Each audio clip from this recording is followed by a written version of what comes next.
Good evening, fellow classmates. I'm Justin Morgan, also known as Classically Schooled on Twitch.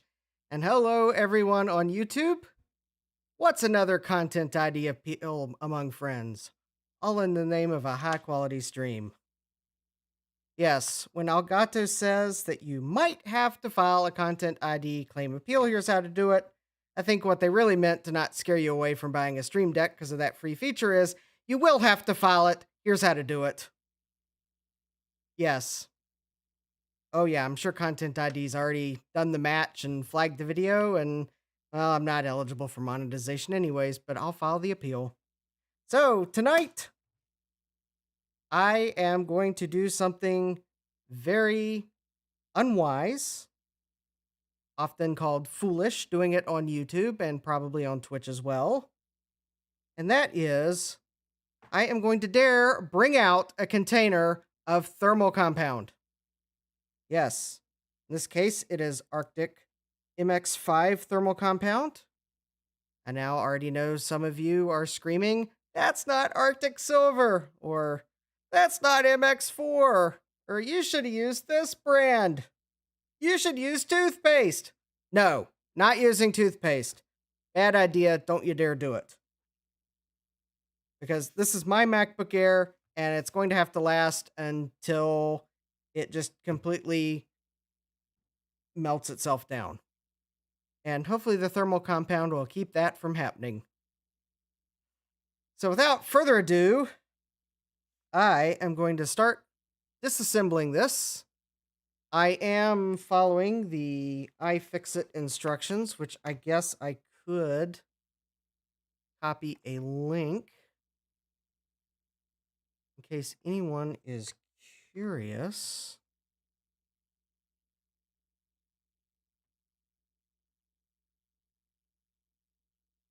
Because I forgot to put it in the description.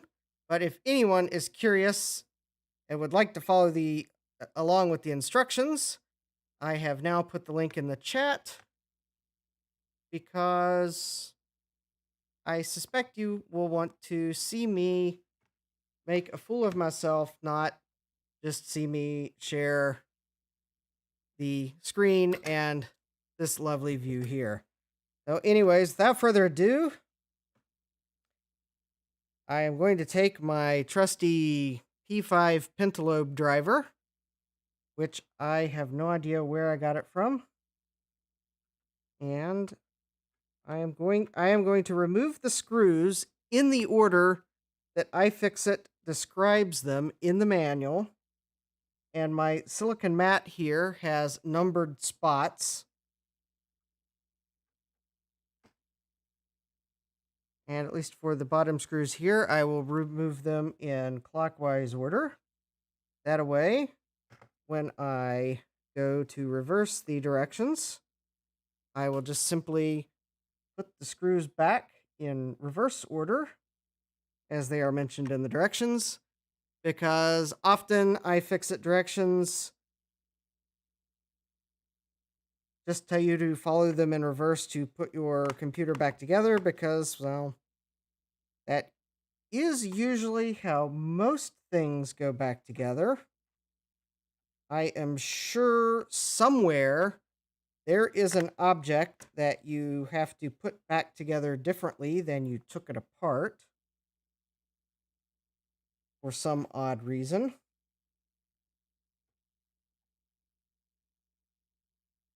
I have no idea what that might be, but maybe, I don't know.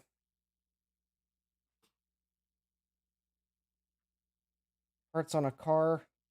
Maybe there's parts on a car that you remove in a way to minimize contact with them. I don't know, maybe an airbag, but put them back in differently. But I don't know, I'm not a car person. Anyways, my battery is nearing end of life. It says service recommended, and I kind of do see that. Oh, there's something, oh,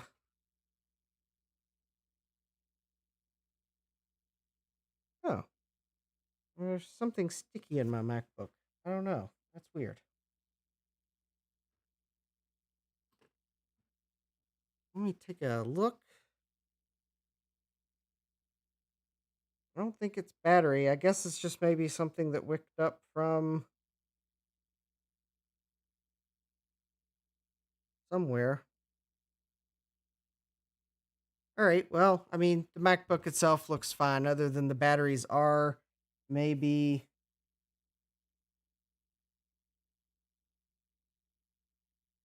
slightly swollen. But I haven't. I gotta order. I know I need to order a new battery, but that's not tonight. So I will just be very careful when dealing with that. Let's see. Remove the lowercase and set it aside. As a precaution against accidental discharge or shock, disconnect the battery connector from the logic board. This is always a good step. And you want to make sure you pull the connector horizontally towards the battery and not straight up, because otherwise you might rip the connector off the logic board, which would turn a simple repair. Although in this case, this is not a simple repair, but instead of just being able to repaste the CPU, I would be replacing the logic board. But iFixit rates this repair as difficult to begin with. So, well, all right. So let's see, the IO board cable, we need to use the flat end of a spudger.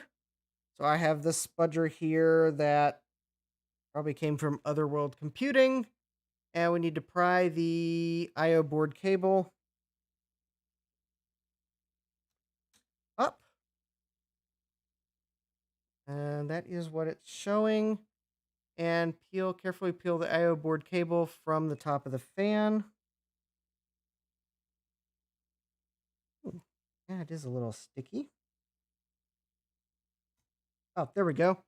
Yep, it's just a little blob of adhesive, but it gave way. And the following connector has an especially deep socket. Use care when disconnecting it. Okay. Well, that would, yeah, actually. There we go. Yeah, that is actually a unusually large socket. It's deep. All right, I'll set that aside. I'm hoping I don't have many cables. See, use the tip of a spudger to carefully flip up the retaining flap on the fan cable ZIF socket. Be sure you are prying up on the hinged retaining flap, not the socket itself. All right. Well, the hinged retaining flap. Oh, okay. Yes. All right. Because this is the...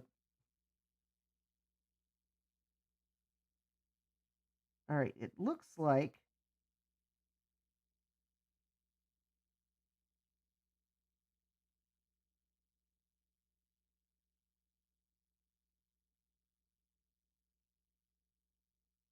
Okay, well, let me look at it again. Actually, I think this might be a time for...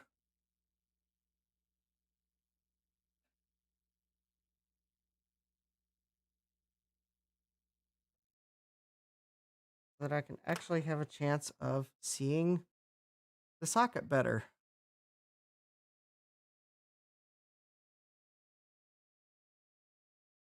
All right, so this is the fan connector socket.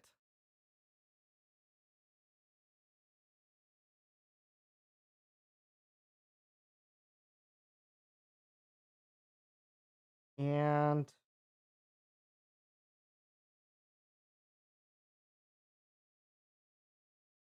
that's kind of hard to tell which part is the hinged part. I guess maybe let me see if I can't get a side view here.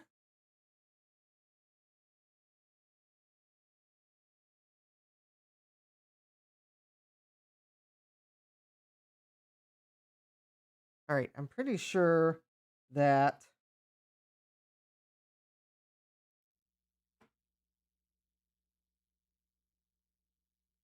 the hinged part is on this side. So I think I just want to very carefully lift up on this other side.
Yes, it is very hard to position this camera. It's a very tiny connector.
Oh, there we go. Oh, that's the hinged. Ah,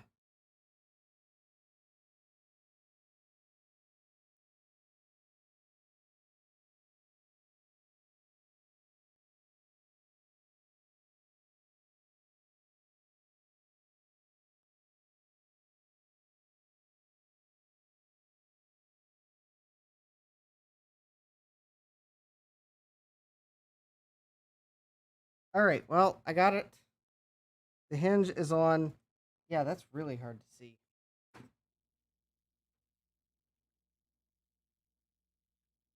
Peel the rubber gasket off the adhesive on the top of the fan.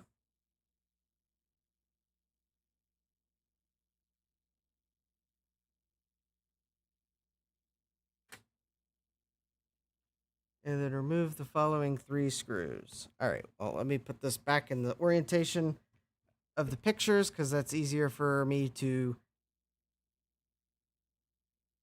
spatially orient.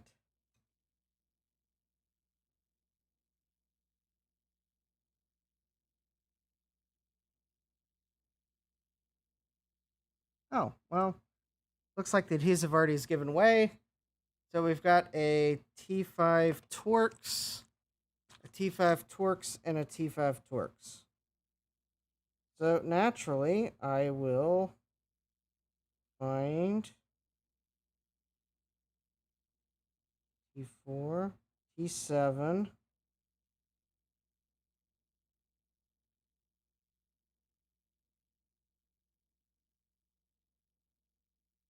T5.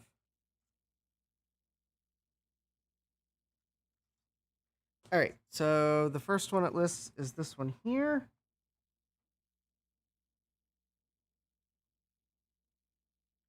The red one. The 3.6 millimeter. And then they have this 2.7 millimeter one.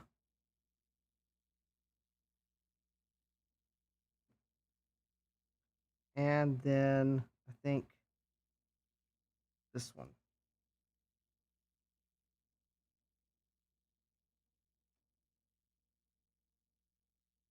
Did I miss removing a cable? Nope.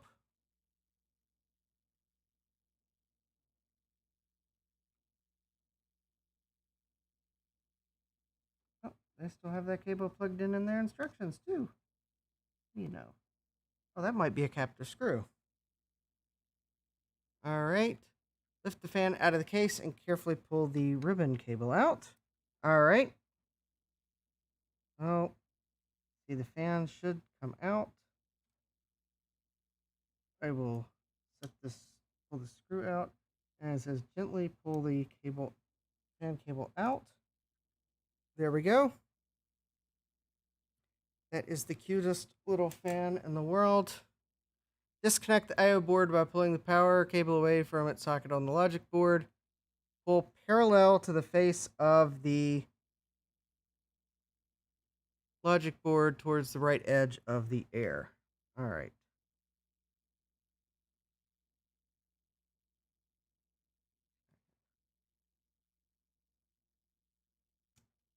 There we go.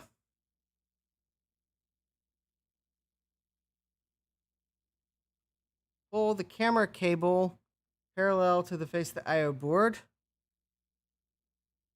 towards the hinge of the air to disconnect it using the tip of a spudger. Do not lift upwards.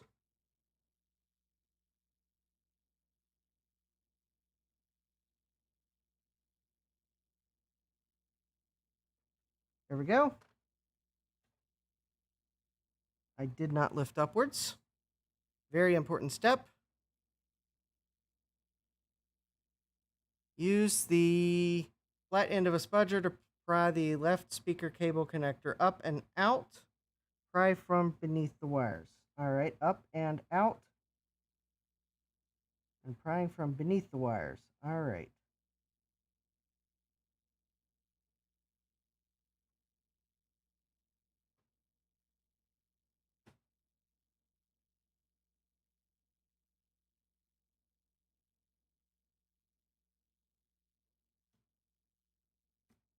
There we go, up and out.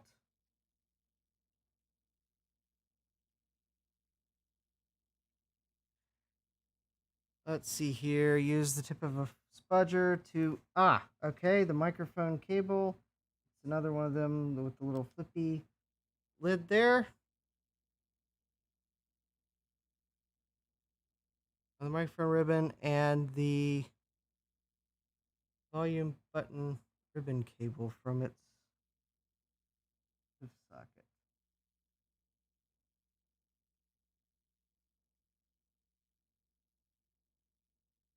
Well, that's weird. Okay, so they call it 2 different things. But there's only that one more cable, so I guess that is the one they want me to disconnect.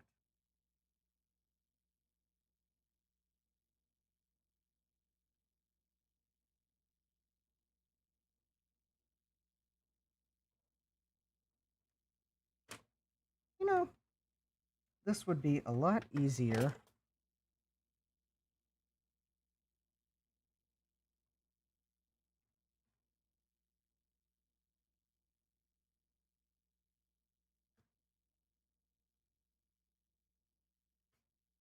I'm gonna do myself a favor.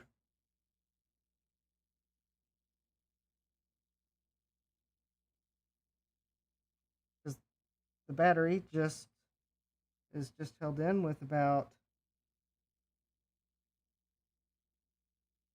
5 screws, I think. 3,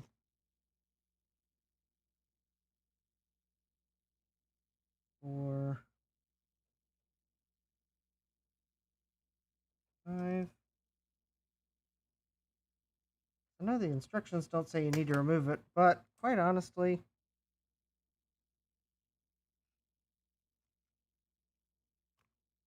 there we go. That will be so much easier to work in the computer now that it's out. Now, of course, the question is, where do I put it so that it is safe?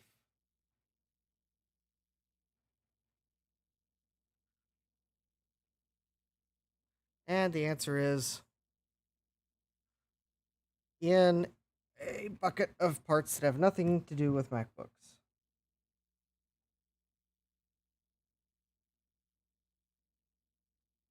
All right, now, well, okay. So they didn't exactly make any more room here because this looks like a resonation chamber for the speaker or something like that. But at least I now don't have to worry about doing anything to the battery.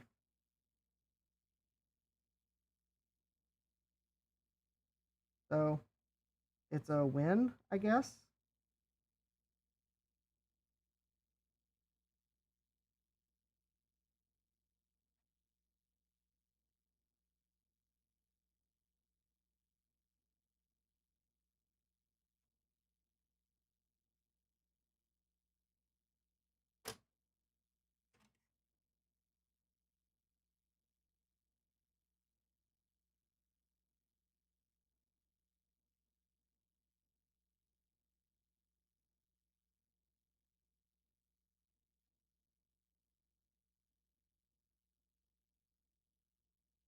There we go. Got that cable out. Remove the single T5 Torx screw securing the I/O board to the upper case.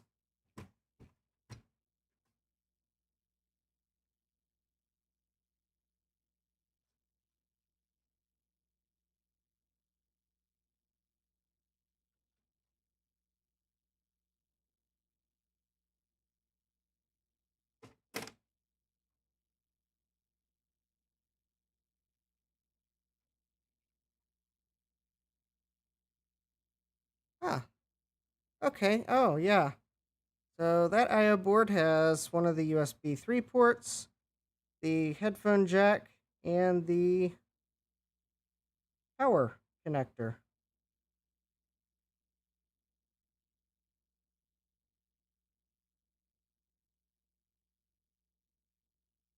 Lovely. All right. Set that aside.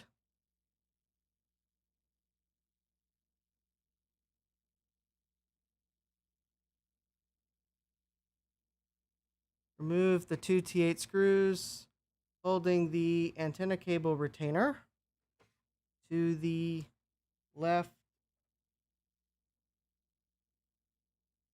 All right, that's T8. Also has, so you should have a T8, T8.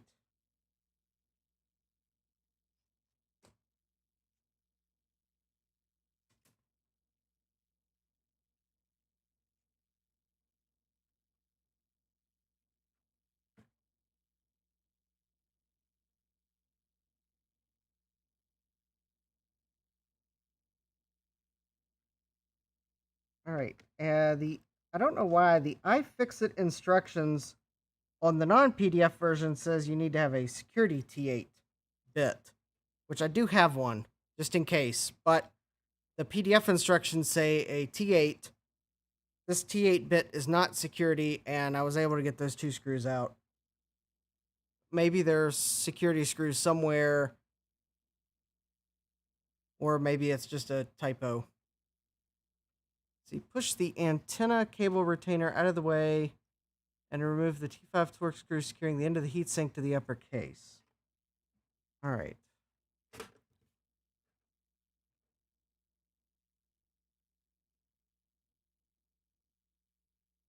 Oh, yeah. Okay. Ah, okay. There's a ooh, yeah, lovely. A little T5 screw hidden down underneath here. Lovely.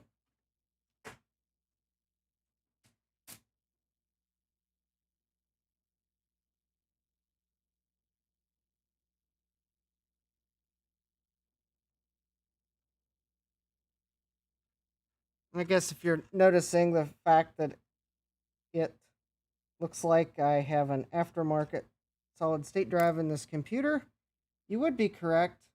So this is not the first time I've done things to extend this computer's life. Remove the 4 T5 torque screws securing the heatsink to the logic board. All right.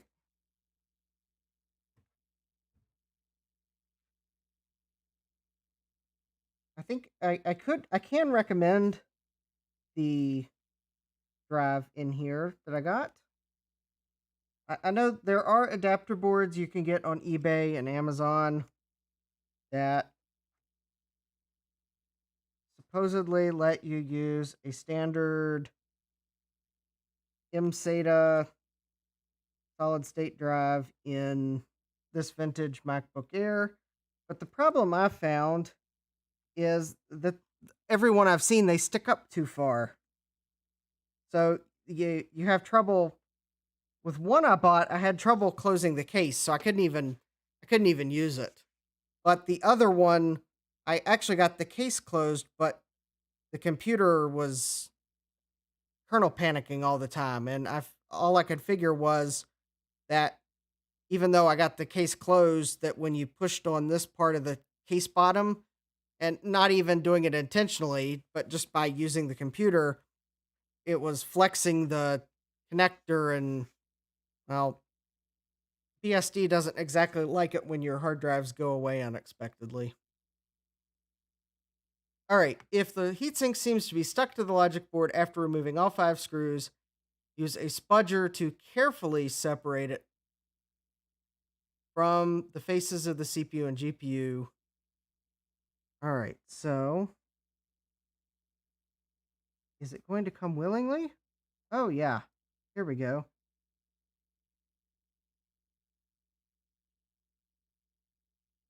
There we go. It came off.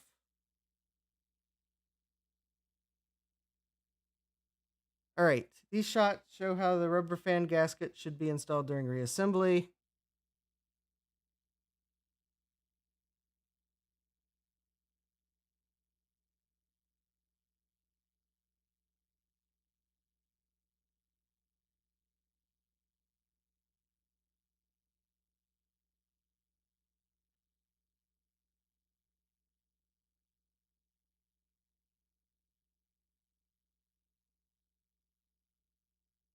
All right. Is that really?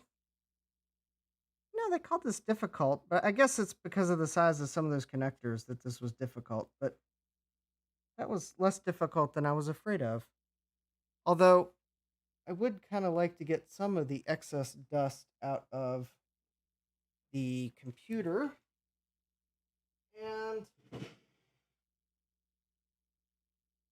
all I have to safely do so is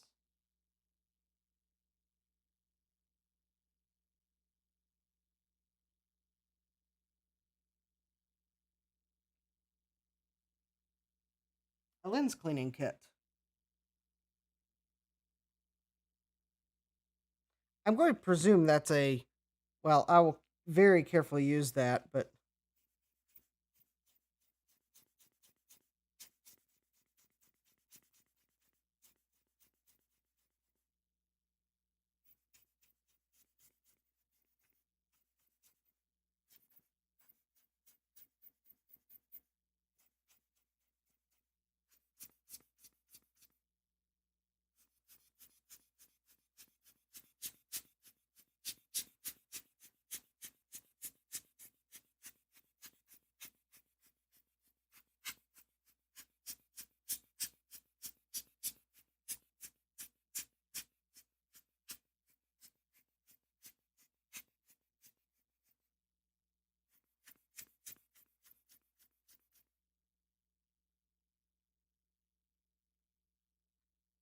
And actually, I only got the.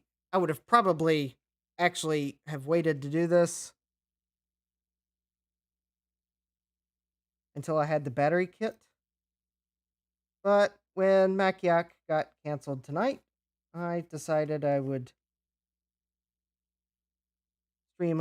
start streaming a little earlier than normal, and I decided I would just go ahead and repaste the CPU and GPU.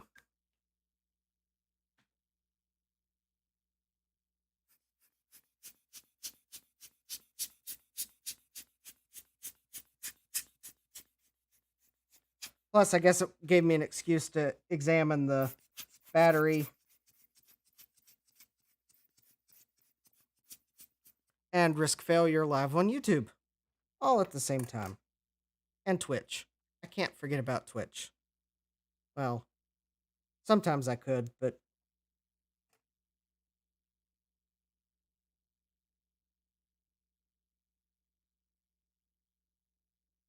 I seemingly get more viewers from Twitch than I do YouTube.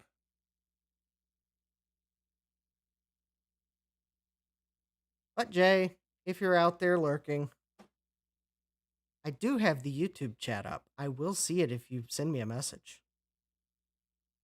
All right, so I am using the Arctic Clean, not a sponsor, but it's a thermal compound cleaner, and by Arctic Clean, I do have a link in the YouTube description. It is pretty good stuff. It smells like goof off, but I'm not going to swear that it actually is goof off because it's more clear than goof off. It may actually just be a more pure citrus cleaner. So I don't know that I would use goof off, but it might be fine.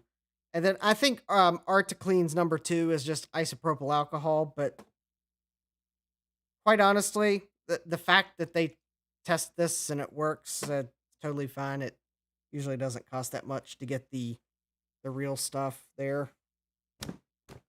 And then I'm using I switched to MX5 this year by Arctic. And the reason I did that is because this is a ceramic based thermal compound. So it's non conductive and non capacitive.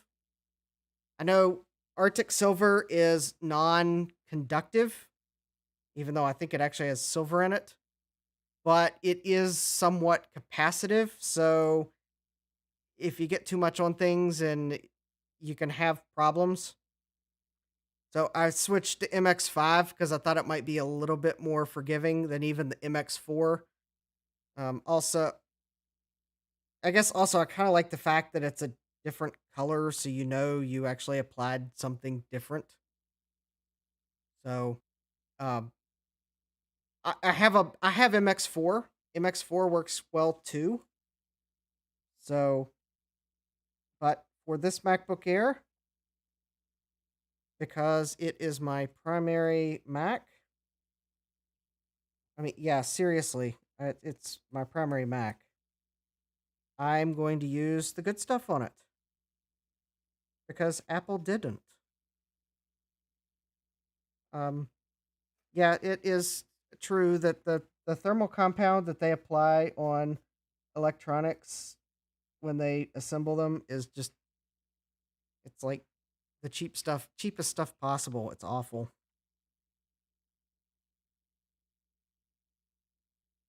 If it wasn't for the fact you void your, probably could very well run a risk of voiding your warranty doing it. Um, I'd probably repaste a brand new Mac the day I brought it home, but while that act per se, I don't think they could void your warranty, given various consumer protection laws. If you damaged something in the process of doing it, they could void your warranty and would void your warranty.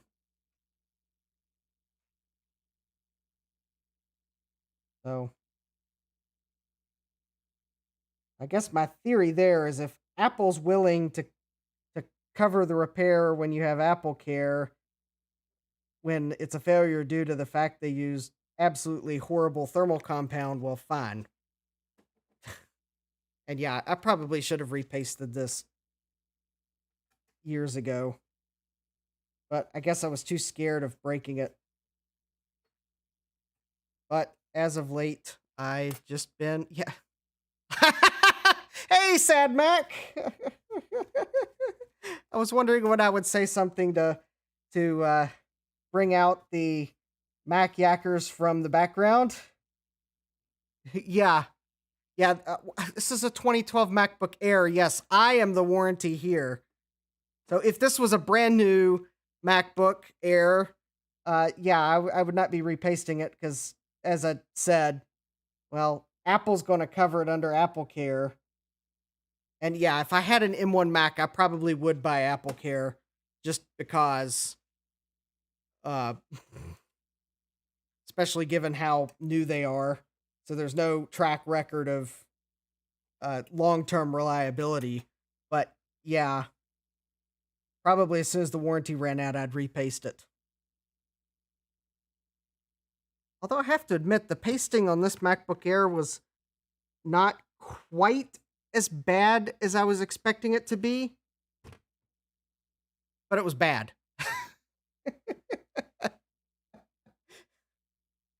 Which maybe is why I've been able to go as long without repasting it as I did. All right, well, I'm gonna let the isopropyl or whatever's in Arctic Clean 2. I'm sure it's isopropyl. I'm gonna let it have a chance to dry. Well, actually, I got old thermal compound on my gloves, so actually, I just realized I have a way to accelerate the drying process, but I don't want to get thermal compound all over it because inevitably I'll use it for its actual designated purpose, and I don't want to have to clean thermal compound off of a camera lens because that does not sound like fun. Yeah, I keep forgetting to go get a can of air. But then again, the reason I keep forgetting is because the stores where I would go get the air, I'm going in so infrequently these days that by the time I actually go in the store, I've forgotten that I need a can of air. Because I think since like March of 2020, I've been in Walmart twice, and both times it was because I finally had to go to Walmart. Uh, and I've been to Lowe's a couple times, but every time I'm in Lowe's, I'm usually in home improvement mode, so I forget to go down the aisle where the air is to even see if they have any, as sometimes they don't. Oh. Oh, actually, it looks like I still have a little more thermal compound on the CPU. So I'm gonna go have another go. All right, the heatsink looks pretty good. So I guess I'll give the gratuitous clean shiny heatsink in focus. So it looks pretty good. Looks pretty good. So now I will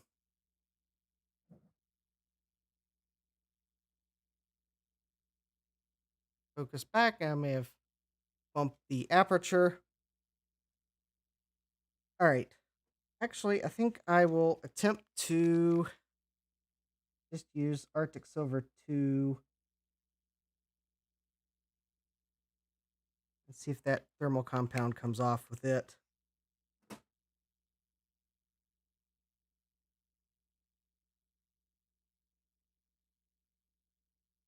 Yeah, but I don't I don't think I have any computers that are under warranty.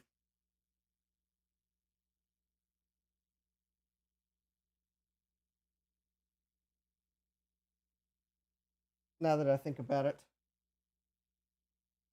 I'm streaming from an out of warranty computer. My MacBook Air has been out of warranty. My other streaming computers out of warranty.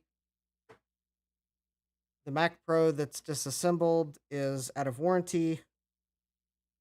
Oh, actually, now that I think about it, I think I've got a few Raspberry Pis that are still under warranty.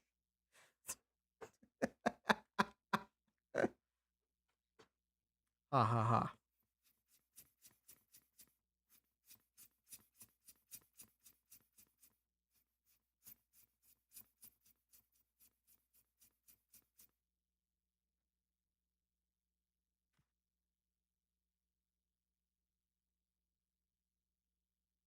All right. I did get a little. I got some.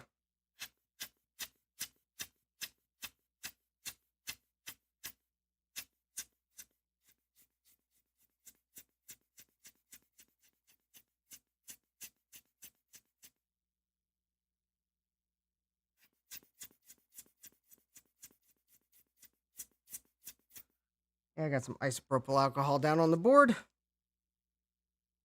Actually, I could probably fix the problem with using some. And I still have a little more thermal compound on the die. All right.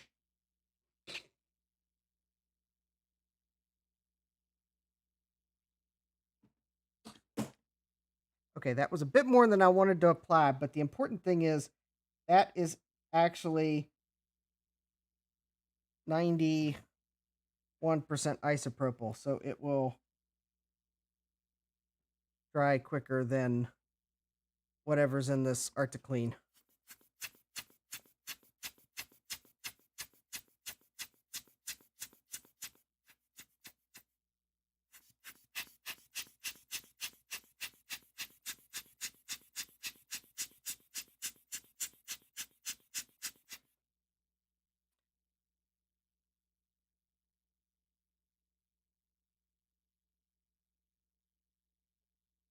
Yeah, I was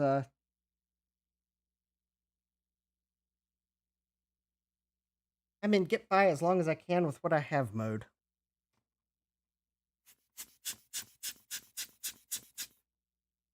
And all right, well, we're going to get the privilege of waiting for isopropyl alcohol to dry.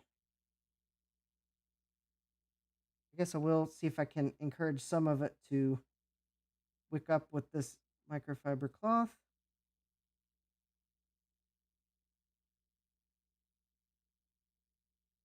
I guess this might give me an opportunity to take a short break, since I probably should let this air dry a little bit. I'm trying to think if I've got a little fan I can point at it to encourage drying. Actually, I do. Now, whether I can get it out of its hiding point is another matter. And whether it's going to be stable enough to do this is a third matter. And I'm sure it'll look completely ridiculous, but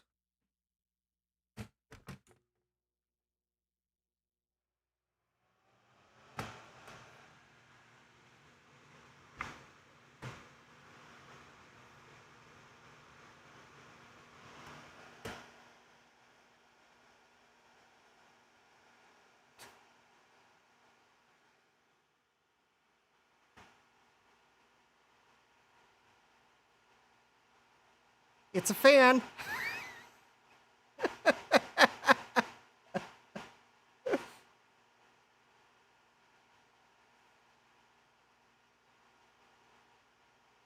Thought that maybe that would encourage the isopropyl alcohol to dry a little faster. Just moving some air across it. Well, at least the air I'm blowing on my MacBook Air is carbon filtered for absolutely no reason at all other than my smoke absorber was about the best fan that I thought I could point at the CPU.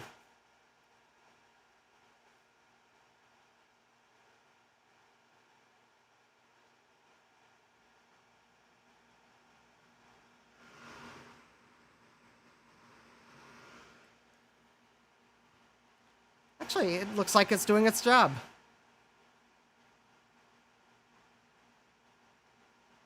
So if I can find something to prop the fan on, because I don't want to set the fan directly down on the MacBook Air.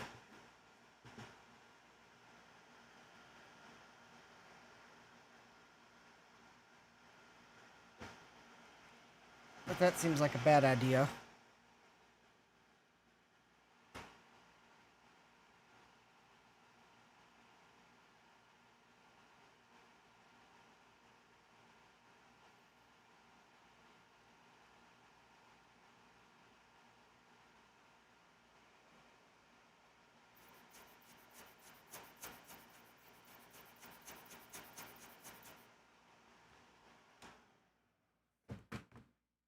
Actually,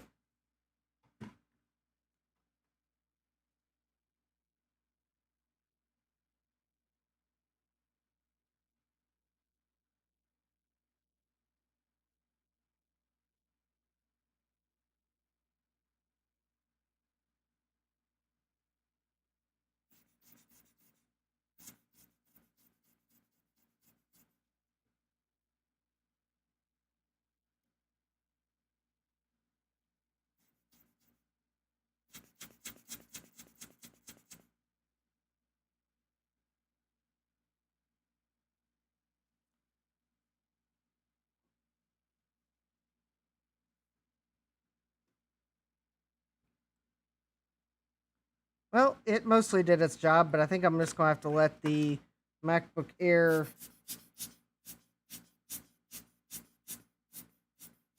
air dry to get this last little bit to evaporate.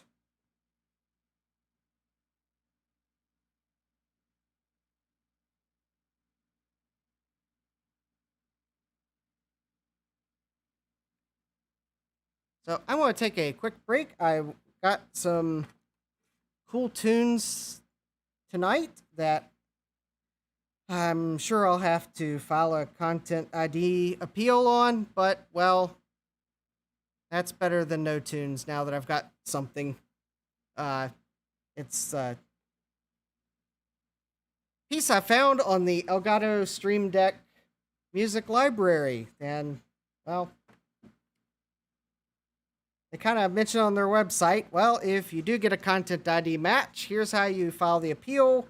I wish they had a better process than you put in a support ticket with their general tech support and wait for the ticket to filter through. But, well, my channel's not monetized. It's not eligible for monetization, so I guess it really doesn't matter how long it takes for the ticket to wind through. But, well, enjoy the tunes, and I'll be back in a few minutes, and hopefully that'll kind of let this isopropyl finish evaporating. I might point this fan at it a little more.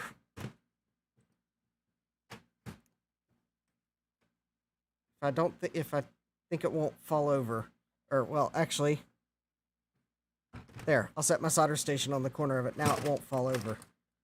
So enjoy the tunes. I'll be back in a few.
All right. Now that I've had a little hydration, also removed the solid state drive to allow the fan to wick the isopropyl alcohol up a little better. It does look like it's dry now, or at least dry enough that I am going to commit the worst sin you can on YouTube, apparently, and that is I'm going to apply thermal paste now. So, if you agree with how much thermal paste I put on the MacBook Air, I'd like you to give this video a thumbs up. And if you disagree with how much thermal paste I put on the MacBook Air, then I invite you to go search YouTube for a video on putting toothpaste on a CPU as thermal paste, and don't do anything because you don't want engagement on that video. This is my MacBook Air, and if I'm happy with the amount I put down, then, well, I'll live with it or I'll repaste it, one or the other.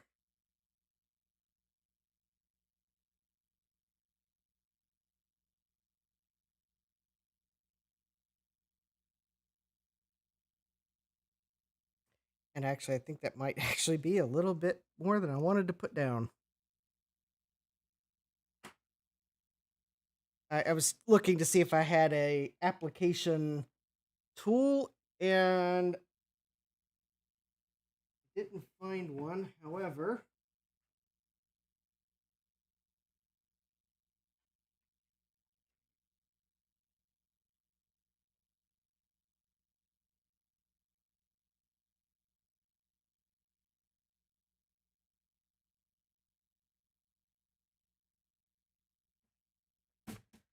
this plasticized card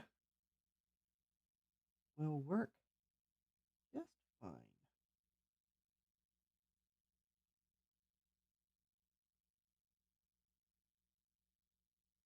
There we go. That looks, well, I'm happy with that.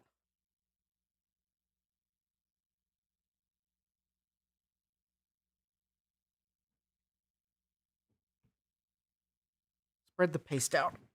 That's got to be better than nothing. Okay, so the instructions do say that when you put the heatsink back on, you need to pay attention to the way you put the gasket back on. And, all right. Be sure not to install the gasket underneath the ear where the end of the heatsink is screwed down to the upper case.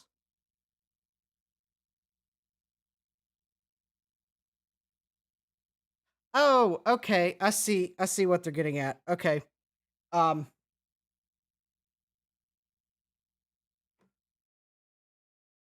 so yeah, I'm going to actually go to the screen to point out that yeah, when you put this back on,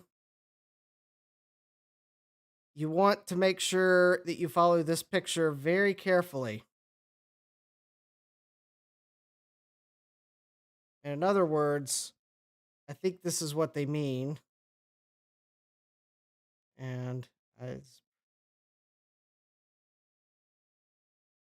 so if you notice, well, first, it would probably help if I hold the camera right side up.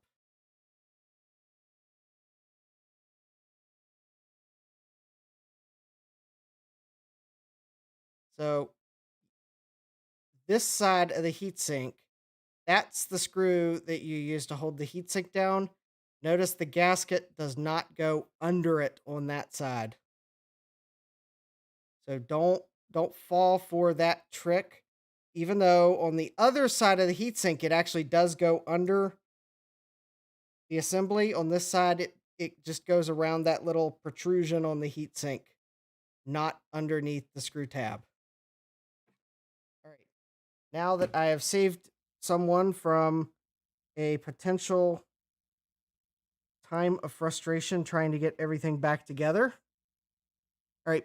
It also additionally be sure the small post molded into the rubber gasket mates with the hole cut into the upper right corner of the logic board.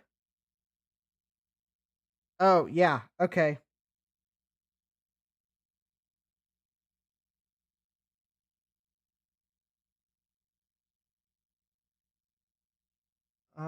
Well,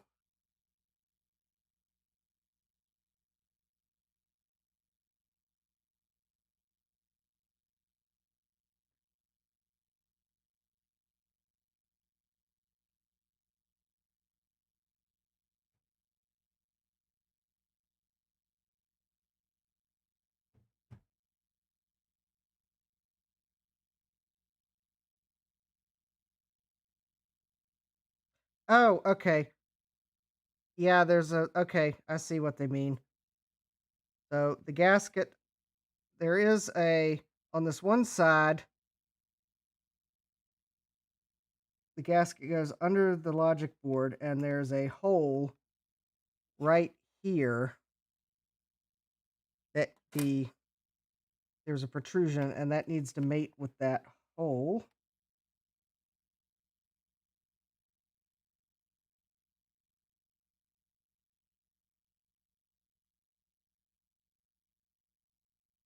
This might be the trickiest part of the reinstallation.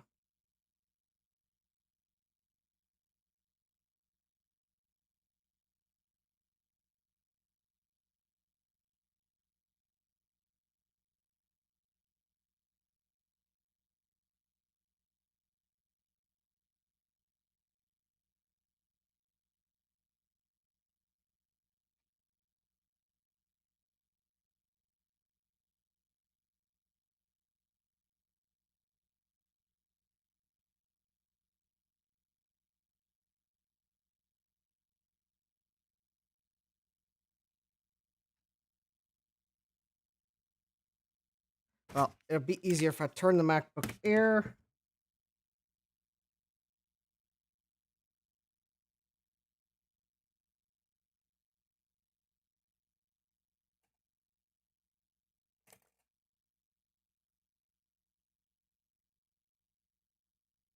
And have the right side of the heatsink.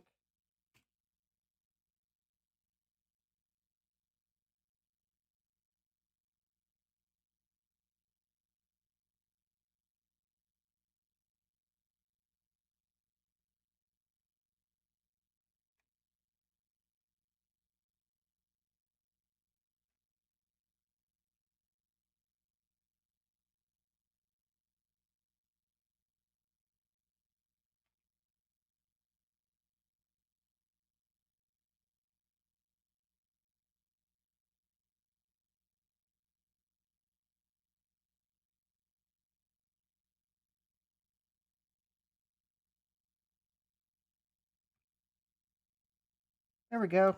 All right. And then we'll make sure I got the other side of the oh, well, actually the other side of the gasket. I'll be able to fix it. And then we'll flip the heatsink in place. And then for my sanity, putting the screws back on in, I will do that.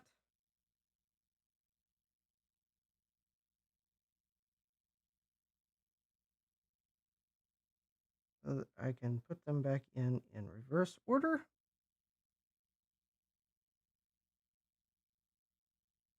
And be sure to drop some of them for maximum effect.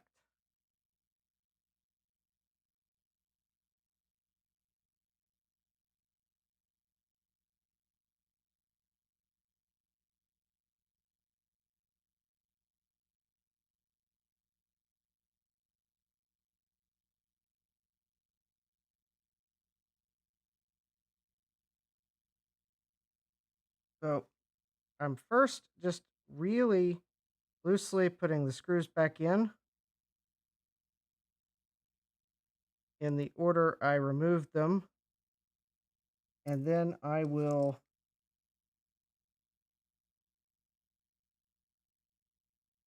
drop them some more. While doing so,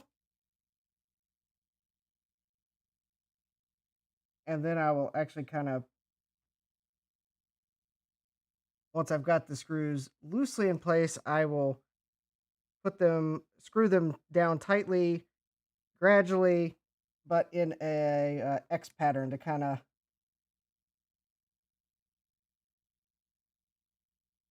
gradually bring the heatsink down to proper pressure. I don't want to, I'm trying to do this with minimal risk to the processor die.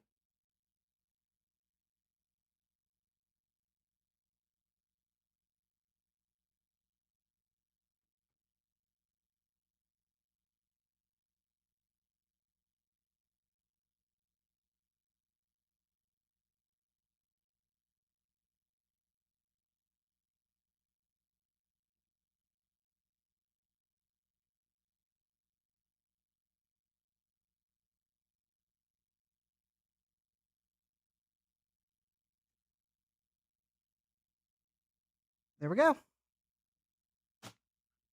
And I'll just make sure I got everything right. I mean, it's probably fine because the heatsink is so small. It's probably really not, probably wasn't much of a risk, but of cracking the die or anything, but still a good idea to be careful. And I noticed that I kind of got the gasket all wrong here. Let me see if I can't get it to go back into place without having to remove the heatsink.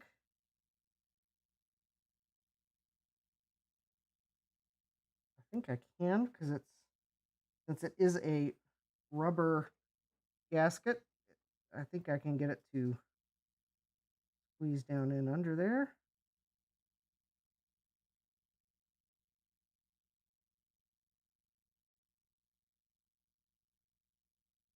There we go. All right. So we got the heatsink back on.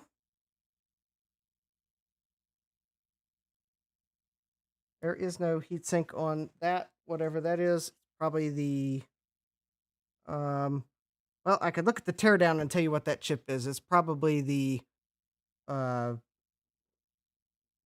the South Bridge, or Intel may call it the PCH or some fancy thing like that.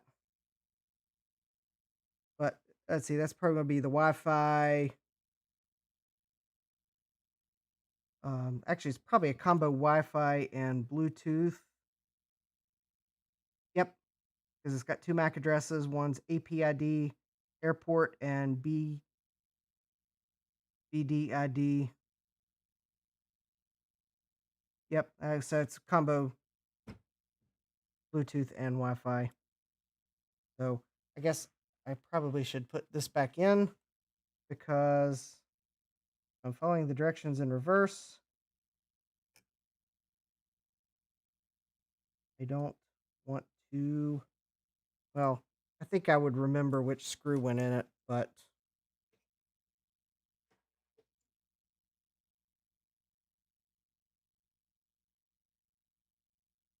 and I'm pretty sure I would notice if I left it out. Why is my MacBook not booting? Why is there a solid state drive on my table? Yeah, pretty sure I've noticed. But if you do have a MacBook Air, I can recommend the OWC solid state drive because it just plugs right into it. So they're not a sponsor. I paid full price for that. But it at least solved the problem of trying to use an adapter that I've tried to buy off Amazon or eBay or both, or even more of the above, because the connector added height and I was having kernel panic issues. And I chalked it up to the adapter because the drive's fine. The drive I had in there with the adapter's fine, but I think the bottom case was flexing the connector and causing connectivity issues or possibly thermal differences because there were two connectors. But anyway, buying this, it works great. It just plugs straight in. There's no physical conflict issues, and certainly giving me more life out of this 2012 MacBook Air, which I'm going to use until I have to upgrade. But I'm just running Catalina on it. And at the moment, all the software I need to run on it runs on Catalina. So, all right. Let's reverse the installation. See here. Got those screws back in. Push the antenna cable retainer back into place. Oh, no. Oh, okay. So we need to put the 3mm Torx screw that goes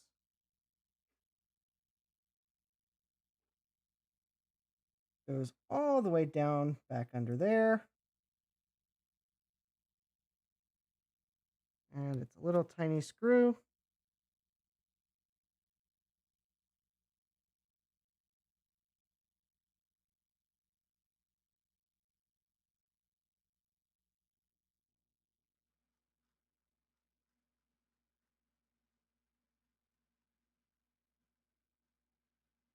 Don't mind my dehumidifier.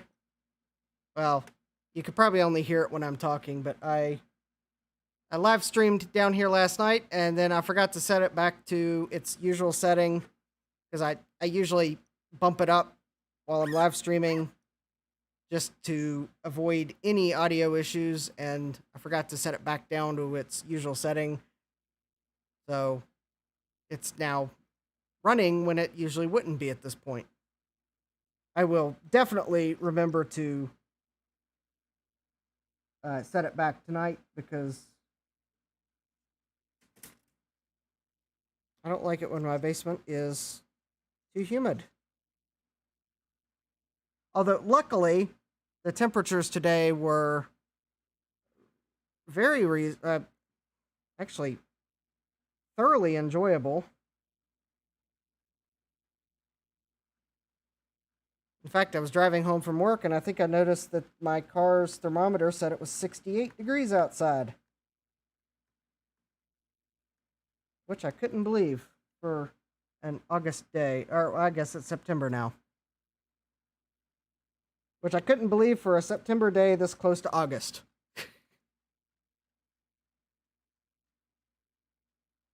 All right, so I'm putting these two screws back in.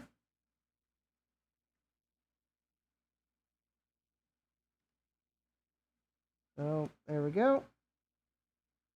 And I think those are... All right, and I guess I can put the I/O board back into place. All of its accoutrements.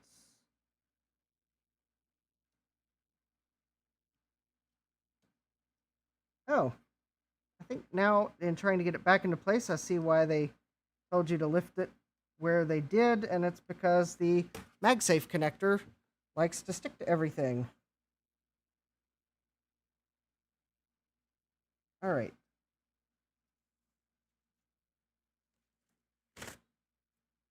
Actually, since I'm done with the chemicals, I'm going to do that so I can be able to better plug these tiny connectors back in. Uh-oh.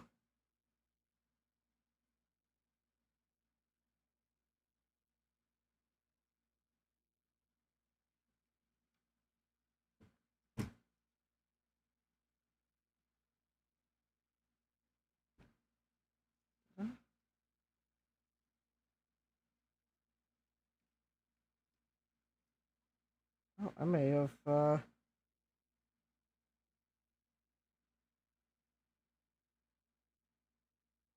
weird.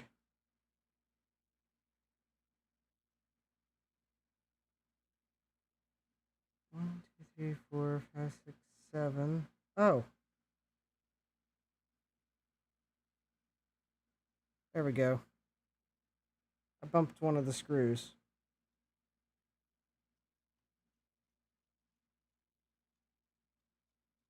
All right. The IO board is back in. Let's see here. Let's see, we need to put the volume cable, or whatever this cable actually is. They call it two different things in the instructions. One of them says it's the microphone cable, and one of them says it's a volume cable. But considering there's no volume knob on this MacBook Air, I think it's actually the microphone cable. I mean, that is unless there's a volume knob that's been here all along and I didn't know about it.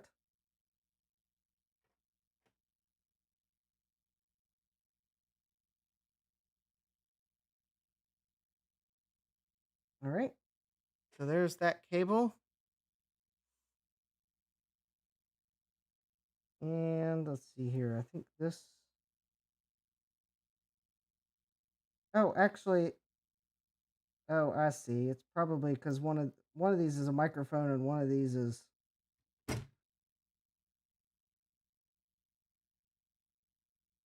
speakers. Okay, come on, cable. You can do it. There we go. Put that back down.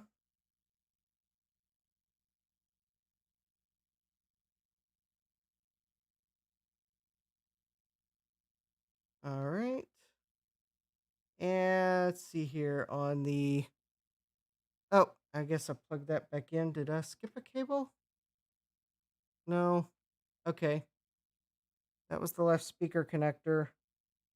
Okay, got that back in. Camera cable.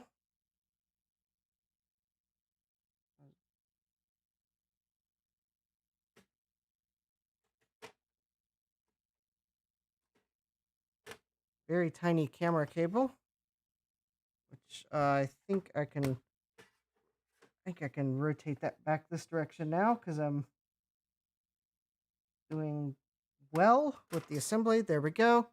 Camera cable's back in. I guess I could turn the light away just a little more so it doesn't kind of blow out the details there. Camera cable's back in. The IO board cable. Just plug back in this way. There we go. Back in. All right. Put the fan back in.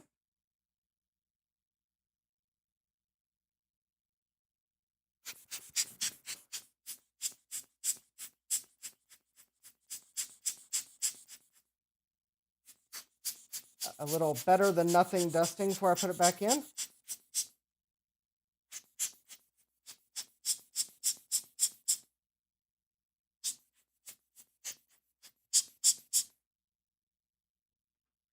All right, let's see here. That goes back in this way.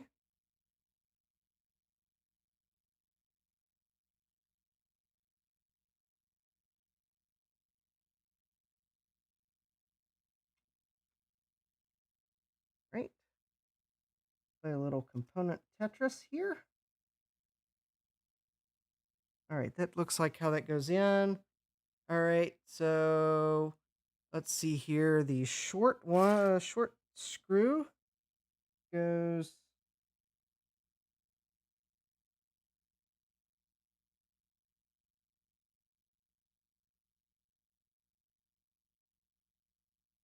Oh, yeah. Okay, the 3.6 millimeter one with the short head.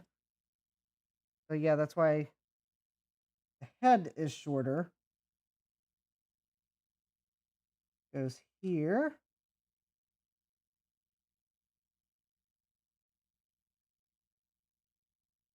I can get it.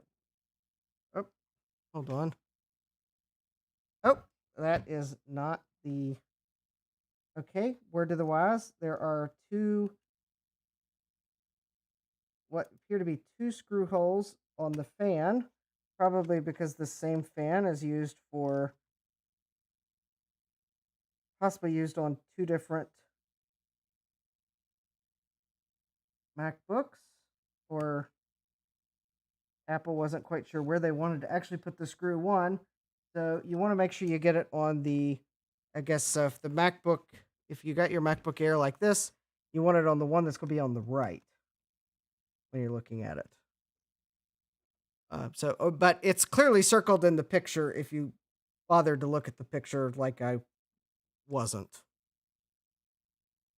Although, to be fair, my overhead rig is blocking the middle of the screen I'm looking at.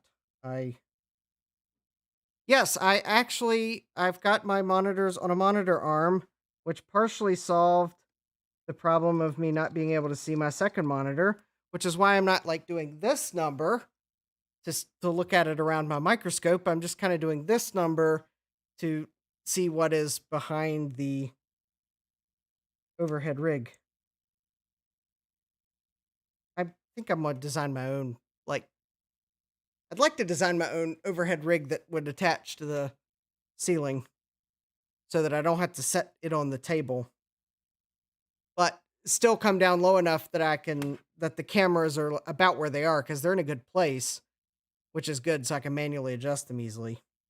All right, but we got those screws in. Let's see. Well, peel the rubber adhesive. Well, there's really no adhesive left there, so we'll just kind of, but it looks like it'll stay in place. Plug that tiny fan cable back in. The one cable that I might be worried that I damaged the connector, but looks like I didn't. Because I didn't know where to lift it.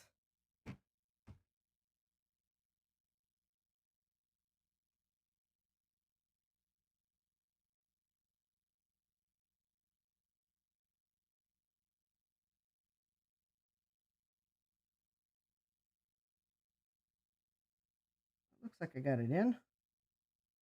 I'll flip that down. All right, well, I'll know if I got it wrong when the fan doesn't run. All right, run the cable back to the I/O board. Oh, see, that goes there. Guess there's a little adhesive there. It's still sticky. I'll hold it down. All right, there's that cable. See here, that's board cable. Oh, disconnect the battery. Wow. All right. Yeah. All right. Well, let me grab the battery here that's in its safe as can be resting place.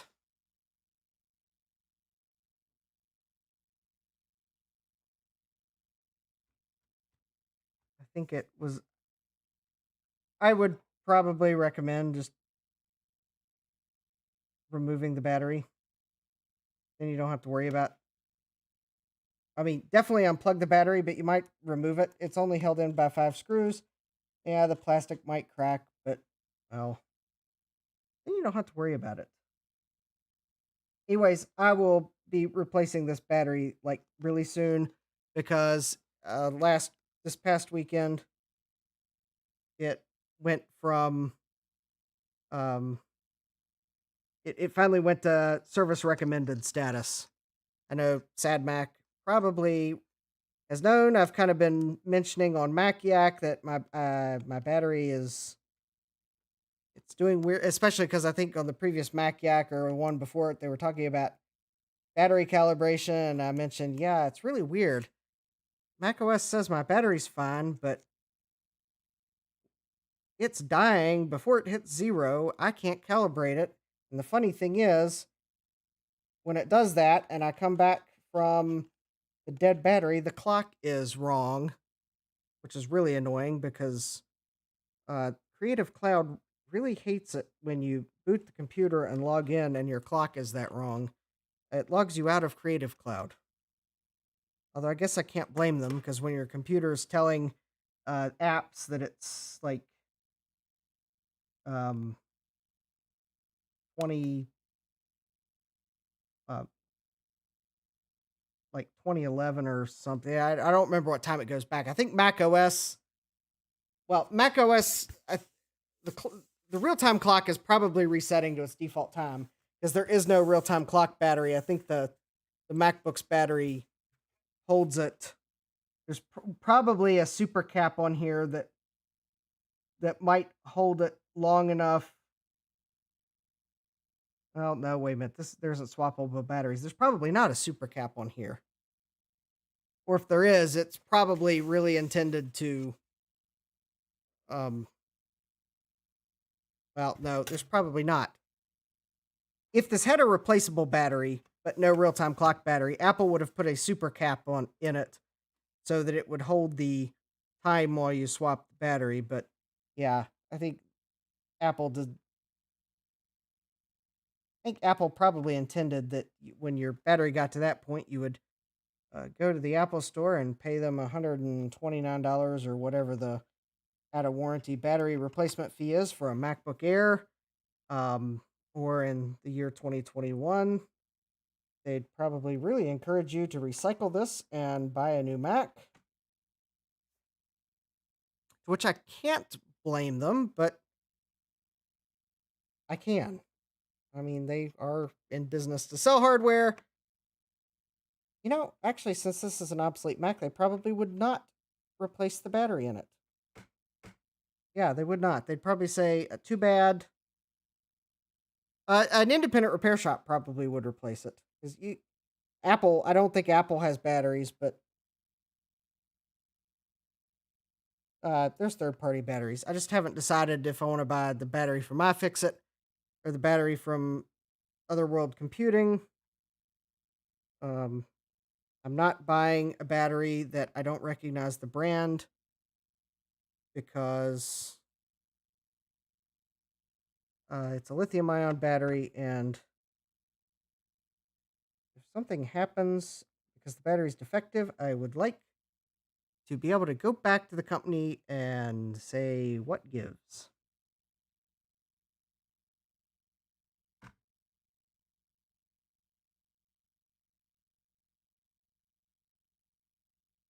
I mean, buying a name brand battery is no guarantee that you won't have severe battery problems. You can, if you still aren't sure, just go talk to Chevy. I'm sure they can, well, they'll probably give you some generic corporate PR line, but, well, they bought name brand batteries for their bolts, and, well, that's not going too hot for them.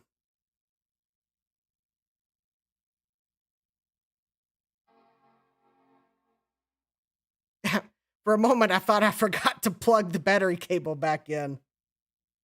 I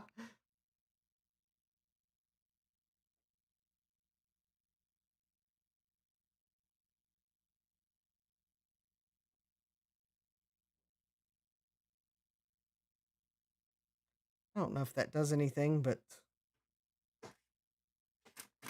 that'd be nice if that didn't start the startup app so I could at least set the clock before Creative Cloud launches. But it's probably going to launch. I'm just going to have to reset its clock again or sign back in again, which isn't a big deal, but it's annoying.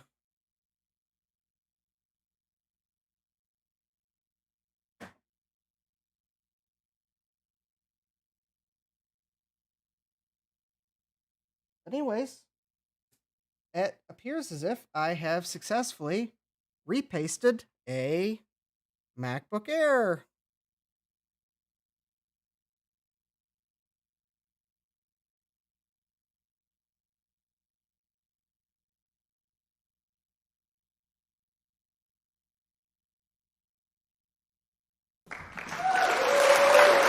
Yes, thank you, thank you, thank you, thank you.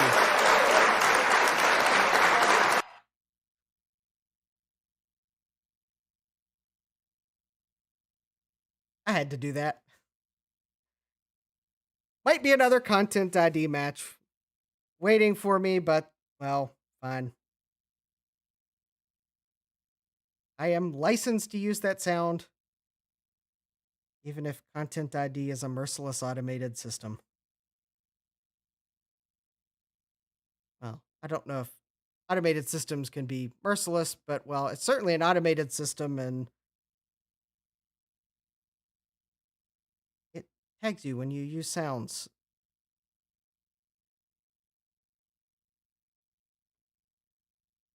Thursday, December 31st, 2020. Yep, clock is reset. My online programs are angry.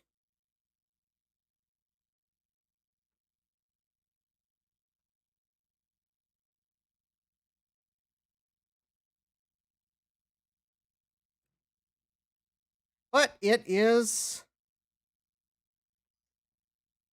Oh, there we go. And the clock is set. The MacBook Air is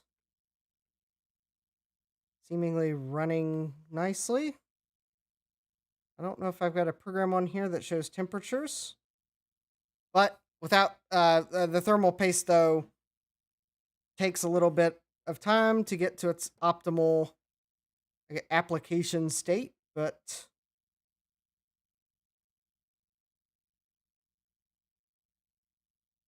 oh, hey, Toby, welcome to the stream. Yes, you are very late because, as you might have figured out by the fact that my MacBook Air is on, I have. It appears as if I have successfully applied thermal paste because I am back in. It booted, and I was great. I don't remember if I have a program that shows temperatures, but even if I do, I didn't look at what the temperatures were beforehand, so it would probably really not be that helpful. But I did it, and it would appear as if I did not break anything. I oh, I don't know who Judge Judy Slayer actually is. That's interesting. Um, yeah, they joined me on one of my streams the other day. I don't know who they actually are. I'm not aware that they're any of the normal Mac people. So, I don't know. Maybe they're just someone that follows everyone they meet on Twitch. Which, well, I guess theoretically you could stream, but yeah, I don't know. Um, but yeah, it's repasted. It does appear as if I don't have a program that does thermals or that shows temperatures installed, which I guess is fine. Oh, no, I do. Here it is.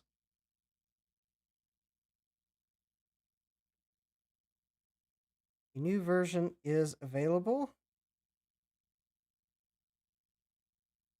Well, I guess I can install the update here.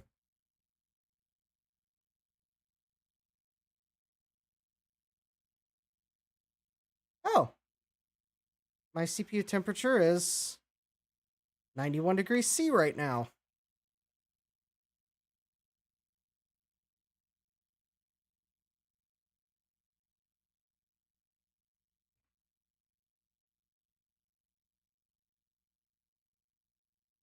Yeah. Yeah, actually, um,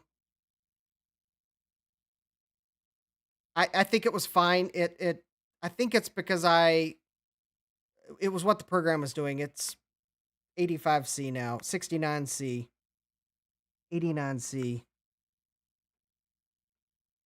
Um, 80C. It's going down. Okay, the thing is, when you first apply thermal compound, most of them, they don't immediately work as well as they will. So it doesn't surprise me that the CPU temperatures are a little high.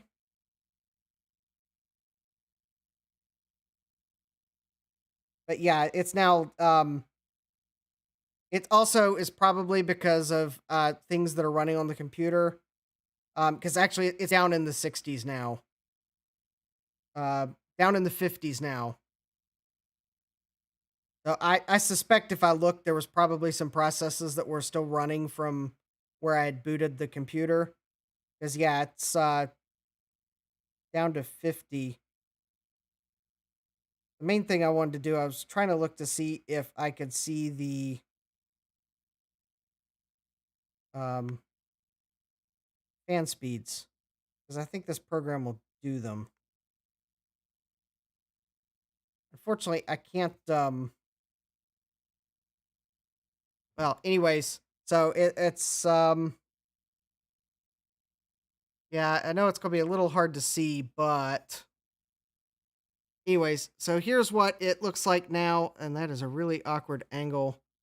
But yep, it looks like it's like at 50 degrees C and kind of situating itself. It doesn't really surprise me that it is a little high because if you saw the heatsink that's in a MacBook Air, it's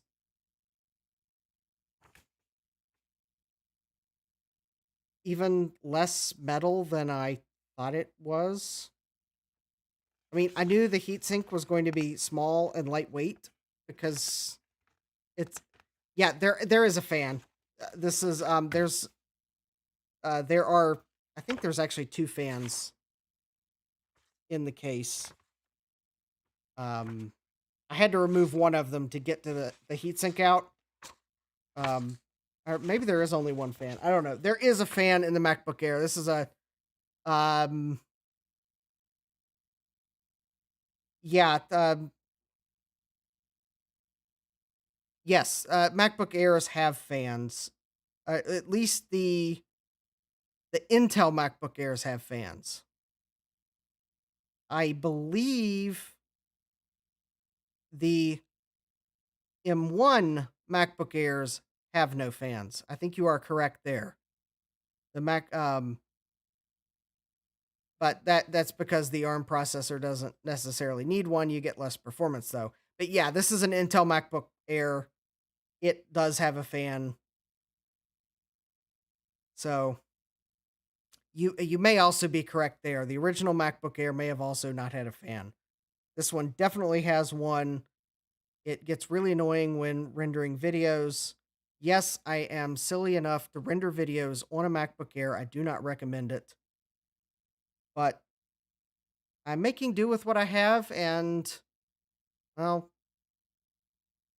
I've got a PC laptop. If I really need to render videos and it's not going well on the MacBook Air, I've got a PC laptop I can use or a PC desktop I can use. But yeah, actually, the CPU temperatures are pretty good now.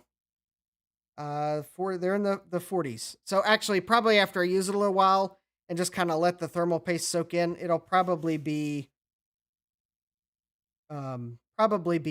about where it needs to be. But I guess the important thing is I got it back together. I did not have any extra screws. I did not have any missing screws. I well, don't have any signs that people followed my instructions if they did not like the amount of thermal paste I put on the MacBook Air. So I think I'm good.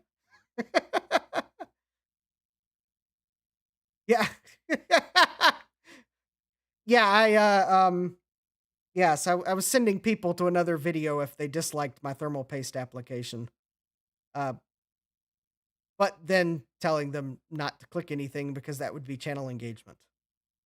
So, yes, the reminder is if you like this video, hit thumbs up. If you dislike this video, go search YouTube for one of those random videos on applying toothpaste as thermal compound and then do nothing else because that would be channel engagement or video engagement for that video, which wouldn't deserve it. I could also send all complaints to /dev/null. How's that?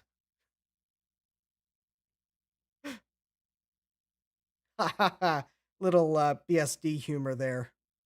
Anyways, this is great. I've been wanting to repaste this for a while. I was gonna, yeah, yes, /dev/null. Yeah, send all complaints there. SadMac has graciously put it in the chat for your reference.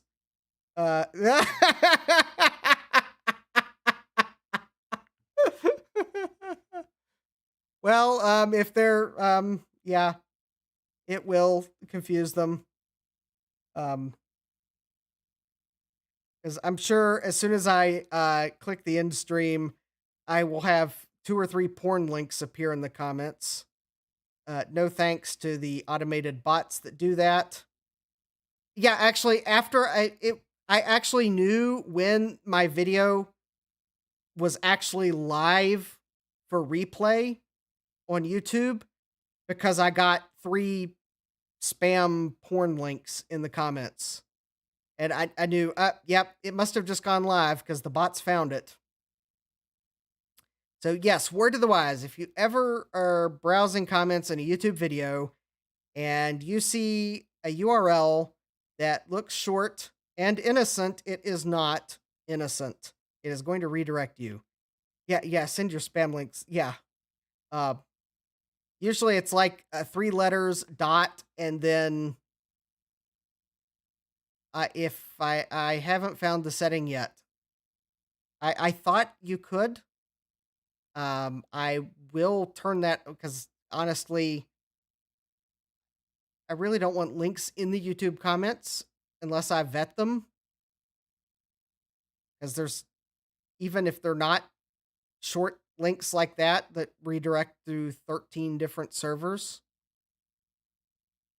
Um, because yeah, I actually did. I did not click the link.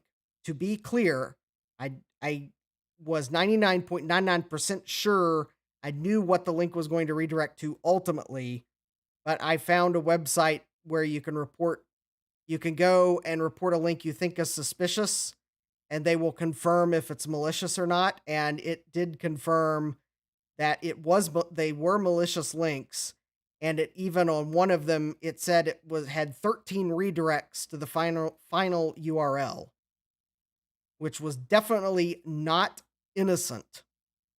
Um, yeah. So yes, you do not want to click those links in the comments because the thing is, the ultimate site was a porn site, but I don't know what those other 12 servers through it went through. And for all I know, those other 12 servers could be trying to take advantage of 0 days and put things on your computer. So yeah, you don't want to click on those links because the site said it definitely was malicious and it definitely was redirecting, and it redirected through 13 servers, ultimately culminating one. I I'm not going to say what country because I actually don't remember the flag clear enough, but yeah. Anyways, so don't click those links. But I'll know when it goes live because I'm going to inevitably get comments unless I figure out where the setting is from YouTube. So yes, that is your computer security tip of the day. That those innocent looking links in YouTube comments are not. And I actually put something on my Facebook page and tagged YouTube, and they'll probably completely ignore it. But anyways, uh, yeah. The secret is though, usually the bot will tag a random timestamp in the video and then put its URL. So, um, so if you are a YouTube creator, you definitely want to flag those comments as spam, and I guess YouTube will do something if that account spams enough people. I don't know. Anyways, so that was your computer security tip of the day. I've got the MacBook Air repasted. I did at least see the battery. It looks like it maybe is slightly swollen, but not so much. I mean, I can't. If it is slightly swollen, well, seemingly all these batteries slightly do that as they age. It at least did not. The bottom of my MacBook Air didn't like pop off when I removed all the screws. So um, that will I am going to order a battery probably this weekend, or well, I don't know. I'm gonna order it tonight. I'm still trying to decide where I want to order the battery from, but I am going to order a battery to at least get it replaced soon, so that I can use my MacBook Air a little bit longer. In fact, quite honestly, it might be significantly longer because it's down to, actually, does macOS tell you what the percentage is? Oh, funny. Okay. It's telling me the battery condition is normal again. Huh, go figure. Well, that might be because I disconnected it to service the motherboard. So macOS may have forgotten that the battery is nearing.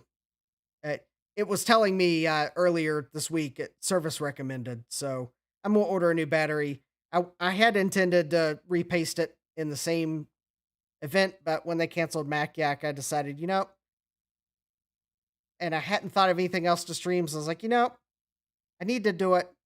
The battery's easy enough because you just remove the screws holding the bottom one, and then 5 screws holding the battery in, and 1 cable to connect it. It's easy enough. I can do that in 10 minutes.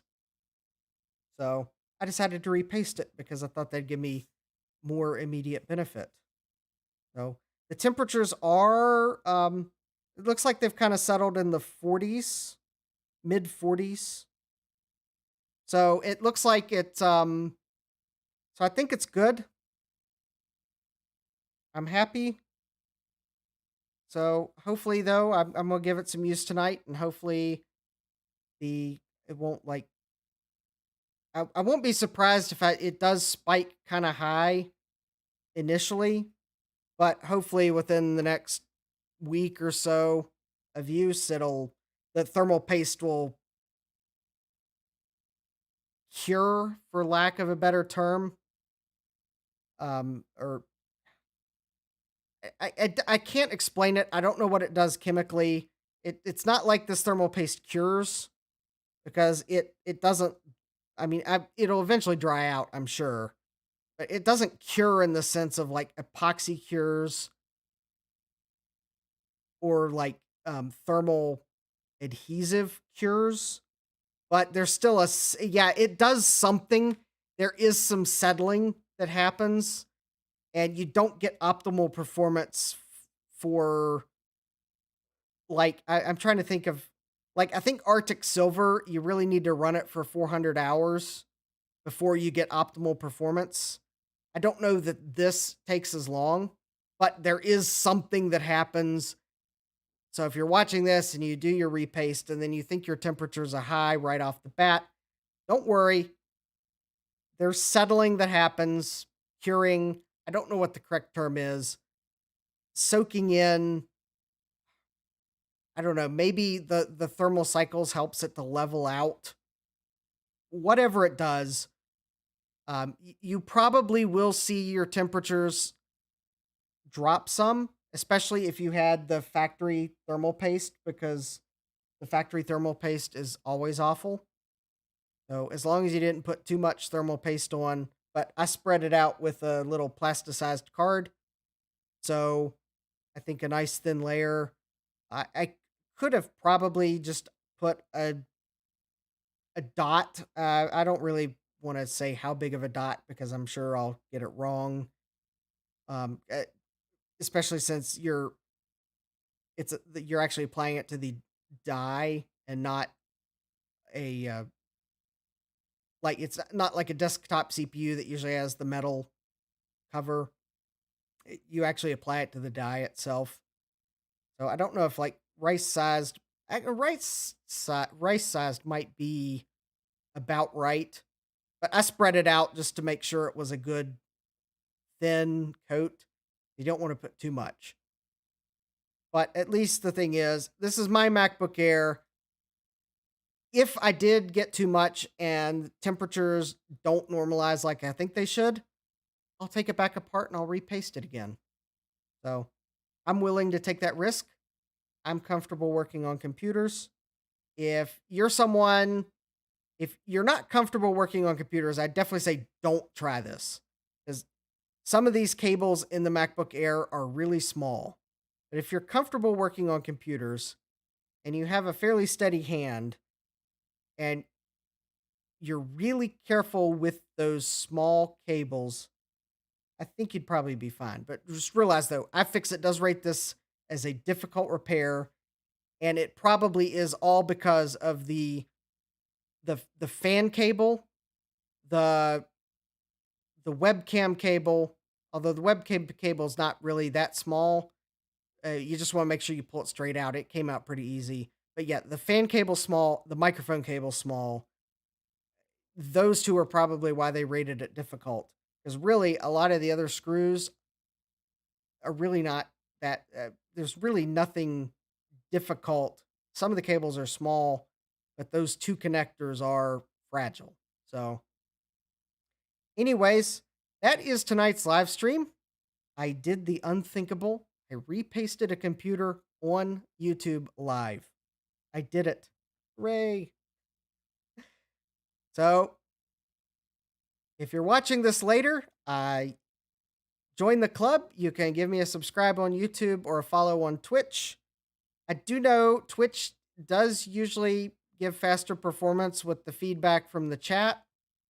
That's probably because I'm still trying to figure out what setting to use for YouTube in terms of latency.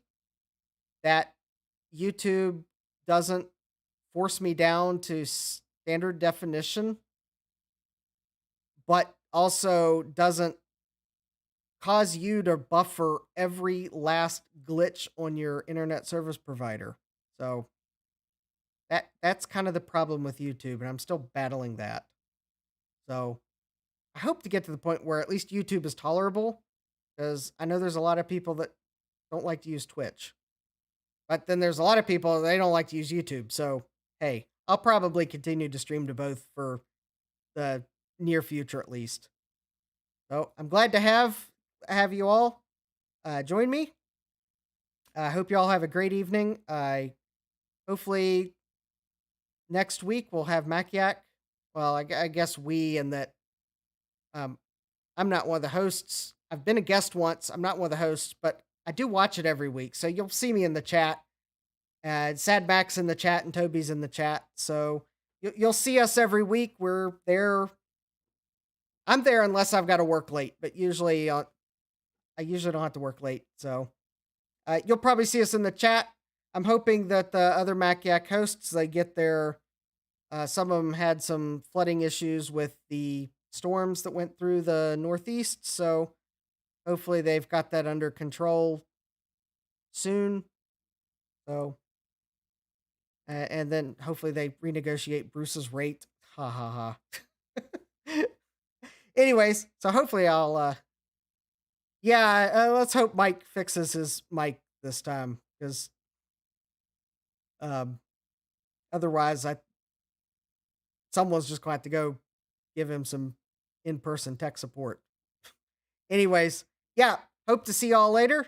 I think my next stream is scheduled for Sunday. I will find something to solder.